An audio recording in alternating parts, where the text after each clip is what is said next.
जीवन बगिया ऐसी उलझी, फूल उगे कम, कांटे ज्यादा, सिमटा जीवन, डूबी सांसें। आना है तो अब भी आजा, यदि आपने अभी तक पिछला अध्याय नहीं देखा है तो कृपया करके पिछला अध्याय देखें, उसके बाद ही इस अध्याय में प्रवेश करें। उत्पत्ति और विनाश से रहित नित्य चैतन्य को ज्ञान कहते हैं। मिट्टी से बनी हुई वस्तुओं में मिट्टी की तरह, सोने से बनी हुई वस्तुओं में सोने की तरह और सूत से बनी हुई वस्तुओं में सूत की तरह समस्त दृष्टि में पूर्ण और व्यापक बना हुआ जो चैतन्य है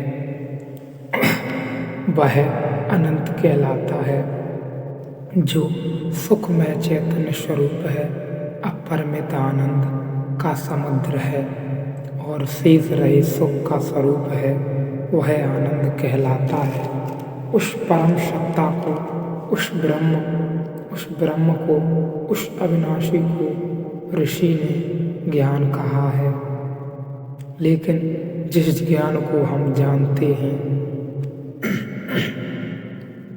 वह उस ज्ञान को हम जानते हैं, उस ज्ञान से उसका कोई संबंध नहीं।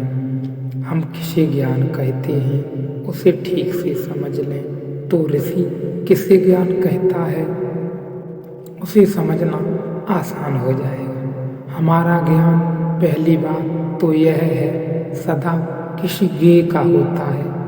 अकेला ज्ञान हमें कभी नहीं होता।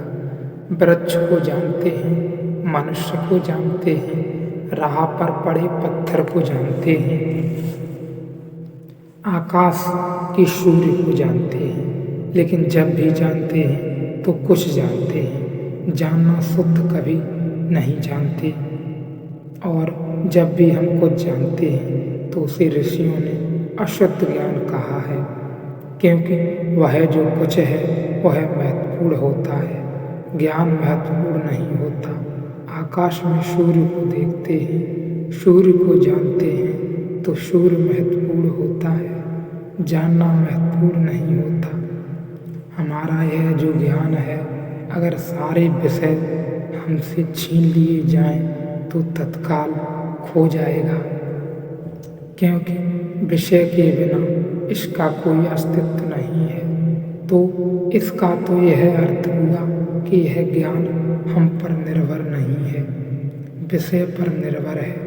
अगर सारे विषय अलग कर लिए जाएं और सारे विषय अलग कर लिए जाएं और चारों तरफ शून्य हो जाए तो हमारा ज्ञान खो जाएगा, क्योंकि हमने ऐसा कोई ज्ञान तो जाना ही नहीं जो अपने में ही ठहरा हुआ हो।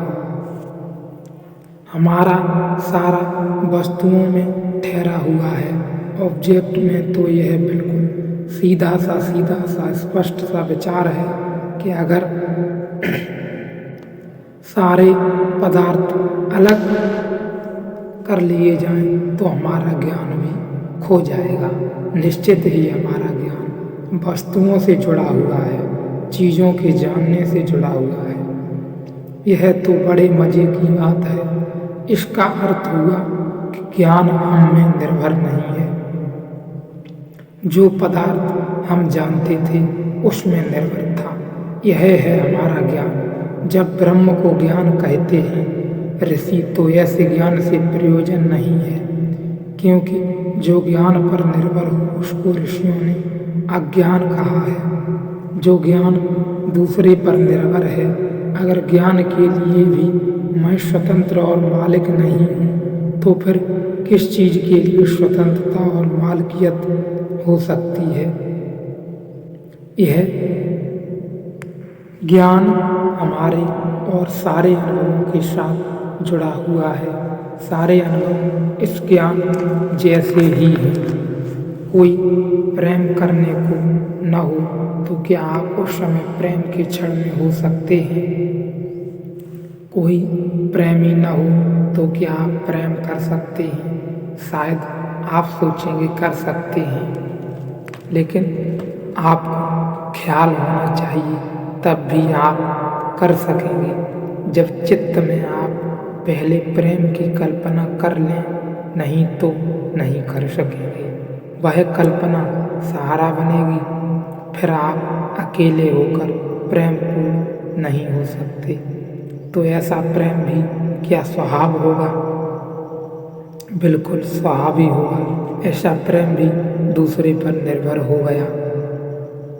इसलिए प्रेमी जिस बुरी तरह गुलाम हो जाते हैं इस जमीन पर, और कोई गुलाम नहीं होता। हालांकि प्रेम से मिलनी चाहिए मालिकियत, प्रेम से हो जाना चाहिए व्यक्ति परम स्वतंत्र, क्योंकि प्रेम तो बड़ी संपदा है, लेकिन उस संपदा को हम जानते ही नहीं। हम जिसे प्रेम कहते हैं वह प्रेम सदा दूसरों पर निर्भर होता है। वह इतना निर्भर हो जाता है दूसरों पर कि प्रेम गुलामी बन जाती है, और प्रेम स्वतंत्रता है।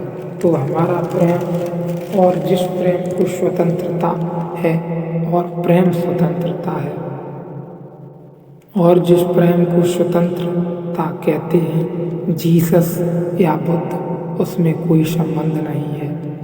फूल को देखते हैं तो हमें सौंदर्य का बोध होता है, सूरज को डूबते देखते हैं तो हमें सौंदर्य का बोध होता है। लेकिन क्या हमने कभी ऐसा सौंदर्य जाना है जो किसी वस्तु पर निर्भर न हो, सीधा शुद्ध सौंदर्य हो? नहीं, हमने ऐसा कोई सौंदर्य नहीं जाना। हमारी सब अनुभूतियाँ हैं पर निर्भर हैं, और इन्हीं अनुभूतियों का हम जोड़ हैं। तो हमारा कोई होना भी नहीं, होना भी है। हमारा कोई भी व्यक्तित्व था है या हम केवल जोड़ हैं, जोड़ अनुभवों की जो दूसरी वस्तुओं पर निर्भर हैं। अगर फूल न खिले तो हमारा सौंदर्य खो जाए, और अगर वस्तुएं न हो तो हमारा ज्ञान खो जाए। अगर प्रेम पात्र न हो तो हमारा प्रेम खो जाए। हम में जो भी है वह दूसरे से मिला है। हम बिल्कुल उधार हैं, और इसलिए हमें जीवन भर दूसरों की तरफ मोहताज होकर खड़ा रहना पड़ता है, क्योंकि डर लगा रहता है। पूरे समय अगर दूसरे ने हाथ खींच लिया तो हम खिसक गए, और जब आपका प्रेमी मरता है तो जो आपको पीड़ा होती है वह प्रेमी के मरने की नहीं है, वह आपके प्रेम के मर जाने की है। क्योंकि बिना प्रेमी के आप कोई प्रेम तो जानते नहीं। जब आपसे धन छिनता है तो धन को छीनने की पीड़ा नहीं है, धन के साथ ही आपका धनी होना छिन जाता है। अगर एक पंडित से उसकी किताब छीन लो तो किताब ही नहीं छिनती, पंडित का ज्ञान ही छिन जाता है। इसलिए पंडित अपनी किताब को अपने से भी ऊपर मानकर चलता है, अपने सिर पर रखकर चलता है, किताब के चरणों में सिर रखता है। किताब को पैर लग जाए तो घबरा जाता है।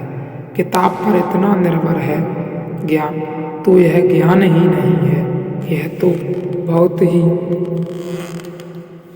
तरह एवं बहुत प्रकार से बंधाव हो गया, बंधन हो गया। एवं यह तो हमें ऊपरी प्रेम एवं वस्तुओं के जोड़ का प्रेम है।